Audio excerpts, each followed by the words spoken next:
Hello guys, nandito ako ngayon sa Sunday Market. Nakabili ako nito, oh. Yung paso. Ano siya guys? $2 lahat yan. Use na siya yata. Gamit na siya na paso. Pero $2 ang nabili ko. Ewan ko ilang piraso. Ito mamaya pakita ko sa inyo. Tapos tingnan nyo to, oh. Mga halaman. Yan. Dami, oh. Yan. Ang kanilang rubber tree is $20 guys. Meron silang rubber tree, $20.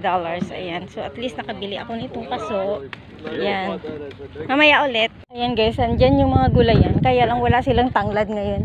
Bibili sana ako ng tanglad kasi itatanim ko nga. Pero wala. Ayan yung mga gulay. Tapos, ayan o. Kita nyo ba yun? May mga halaman. Ayan. Ang halaman guys, ang bougainvillea. How much? $18. Ayan o. Bougainvillea, ayan. Ang ganda ng mga halaman nila. Tapos, dadalhin ko kayo doon sa kung saan ako nakabili ng paso.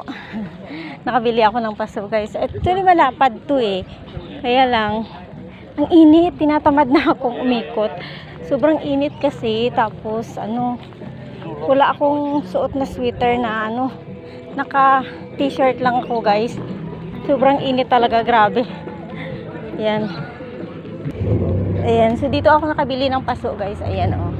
Yun, diyan ako nakabili. Tapos yun, punta tayo dun sa may mga mga damit, ukay-ukay. Ayan oh. Tapos dito naman mga towels na hotel towel siya guys, mga second hand na rin.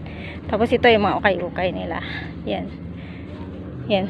Ikot lang ako tapos uwi na ako guys kasi sobra talaga ang init. Yan.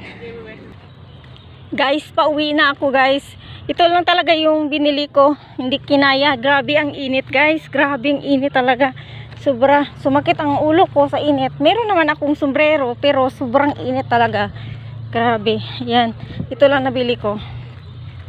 Bahay na ako guys. Ayan yung aming bahay. Meron akong dyan. Ayan o. Sana yun. Oops. Yan.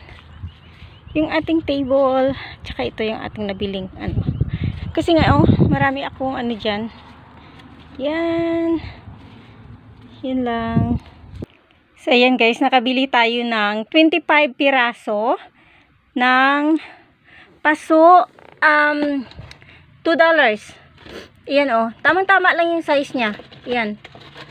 Yan. Yan. So, 25 piraso yan, guys. $2. Pero gamit na yan siya na paso. Yan. Okay lang. At least makapagtanim na ako ng mga seeds ko. Yan lang.